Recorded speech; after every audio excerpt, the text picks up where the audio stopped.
Hello. Can y'all hear me? It seems that my something ain't right with my sound. Can y'all hear me tonight?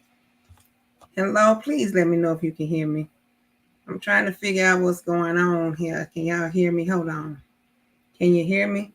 Can you hear me? I'm trying to figure out. Okay, I can hear me. So sorry. All right. Well, welcome to day 15 of the She is Powerful March Challenge. Happy Wednesday. Happy March 15th, 2023, and happy Women's History Month. The whole reason why we're doing this March Challenge. So, on tonight, just remember, I am Dr. J. LeRae, your heart coach, your strategist, and your encourager. I am committed to your sustained pivot as you journey on purpose with divine alignment. So, welcome in if you're coming now on live or the replay. Welcome. Please let me know where you're tuning in from so that we'll know who's tuning into these little quick broadcasts celebrating Women's History Month. So, thanks again to those that have ordered their shirts, their books, supporting me as a whole grown businesswoman. I really appreciate it. It means a lot.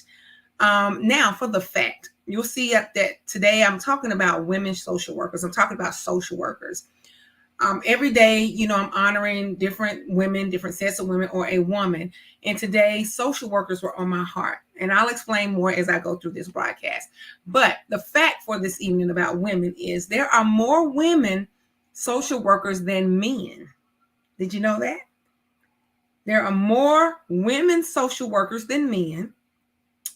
There are over 255,843 social workers currently employed in the United States. And of that number, 80.5% of those social workers are women and 19.5% are men. That is an astounding statistic for me because it surely shows me that social work is a woman-dominated field.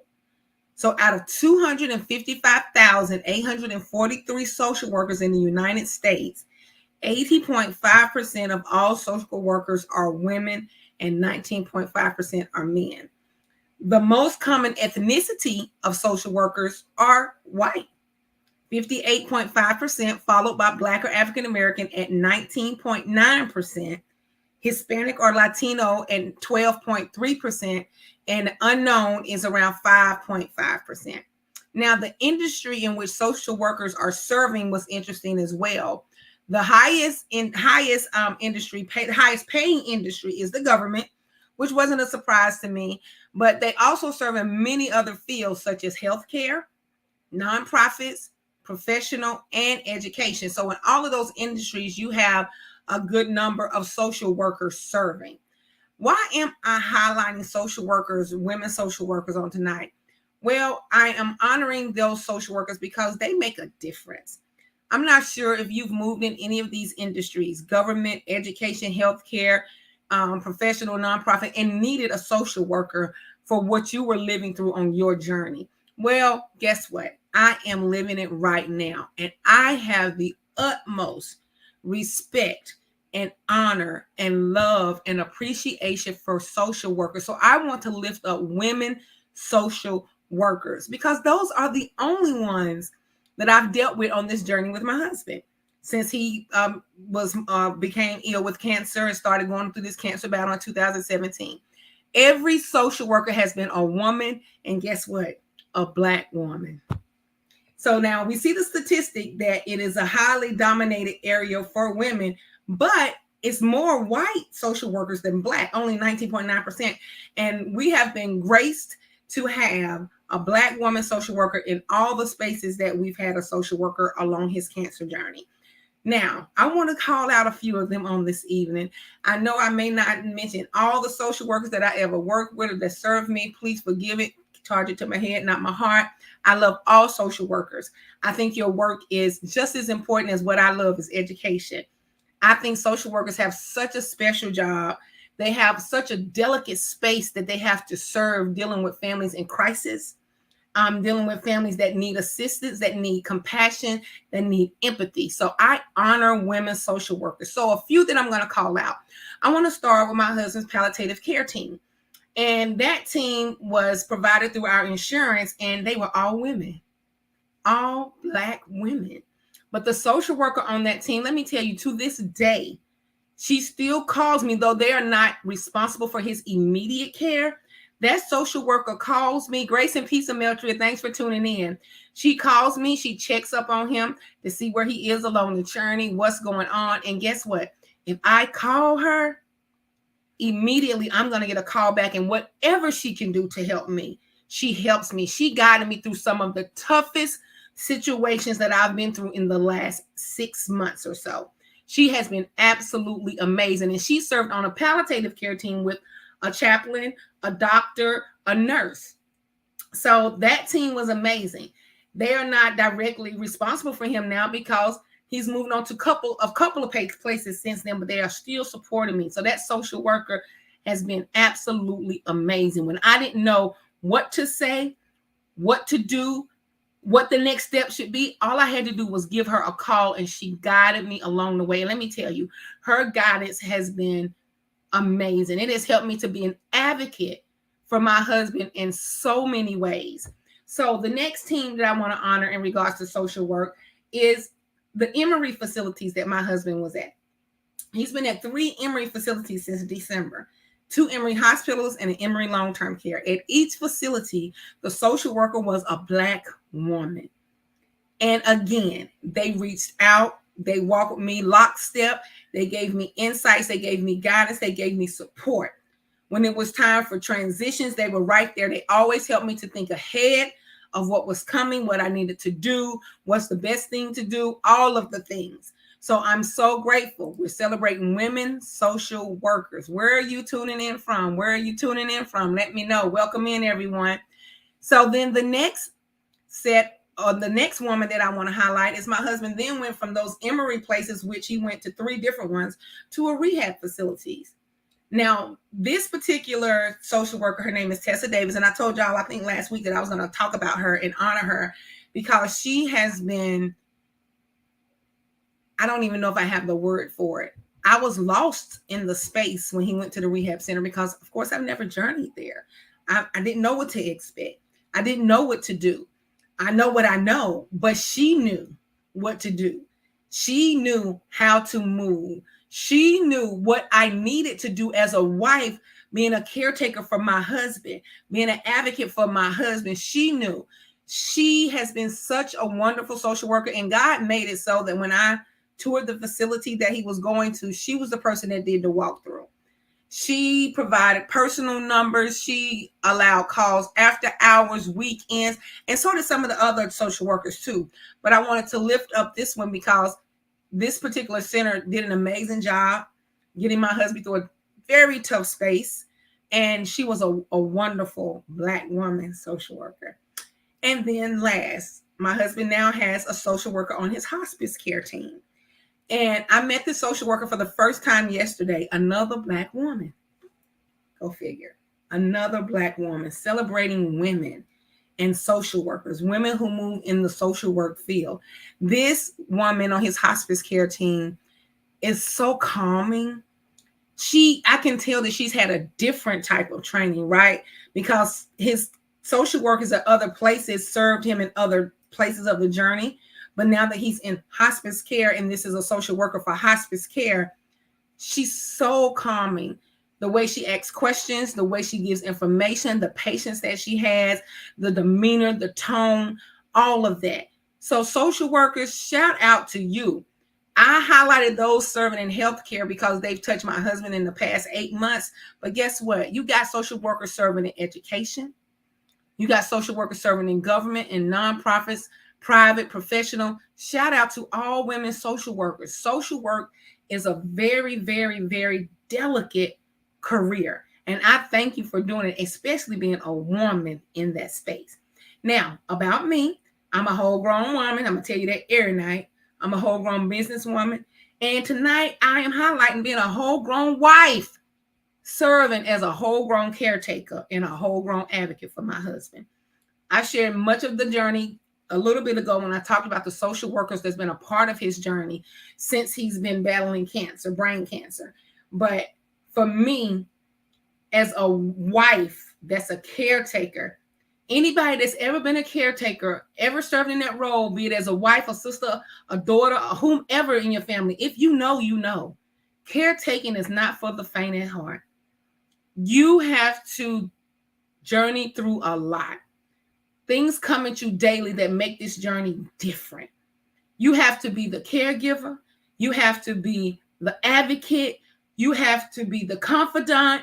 You have to be the encourager. You have to be the empowerer. And depending on who you journeying with and the people surrounding them, you have to be on guard because spiritual warfare is all the way real.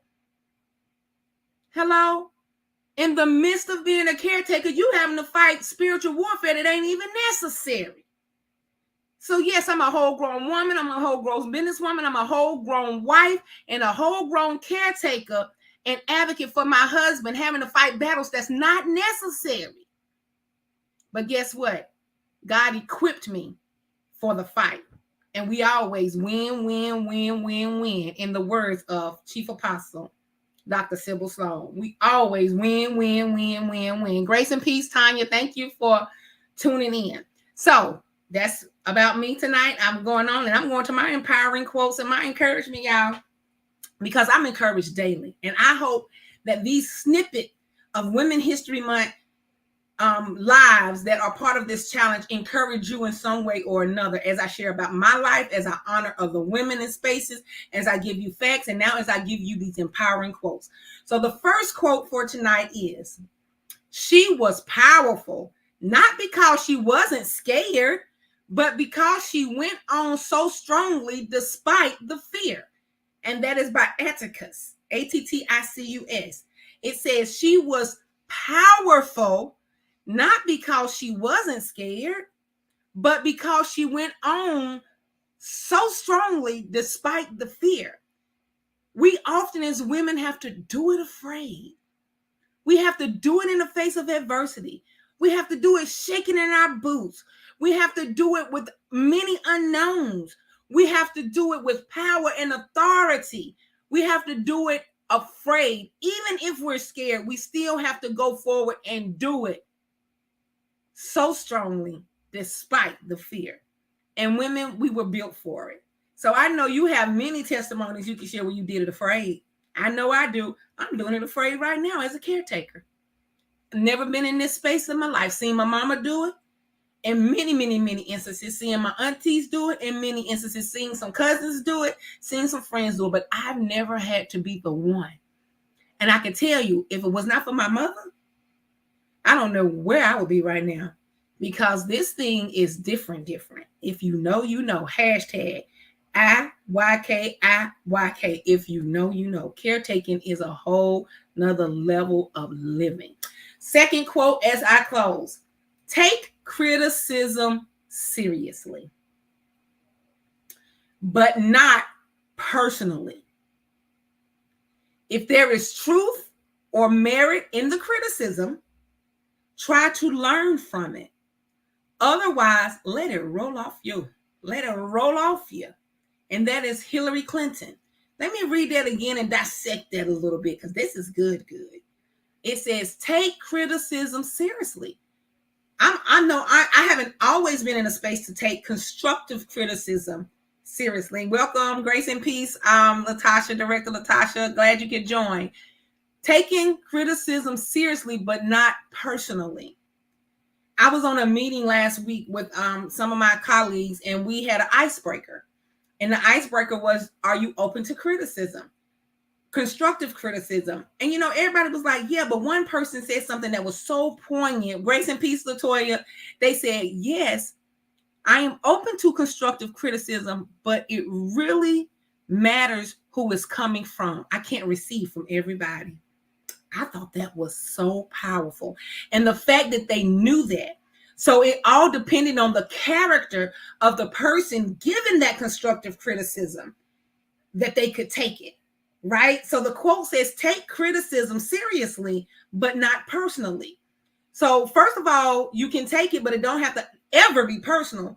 And second of all, if it's not coming from a vessel that you trust, that you know walk with good character, you don't even have to receive it. Let it, put a muzzle over the ears and let it roll off your back, just like the rest of the quote said. If there is truth or merit in the criticism, try to learn from it. That's only if you can receive it, which means that sometimes it's not coming from the right vessel, you're not going to receive it. Otherwise, let it roll off for you. That was good for me. I love constructive criticism, and I'm pretty much can take it from anybody. I never take it personally because I'm always one with a mindset, a growth mindset, and want to grow. Have I always been in this space? Absolutely not. Back in the older versions of me, Lorraine 1.0, Lorraine 1.5, Lorraine 2.0, don't come to me. Don't try me. Don't come tell me Nathan, okay?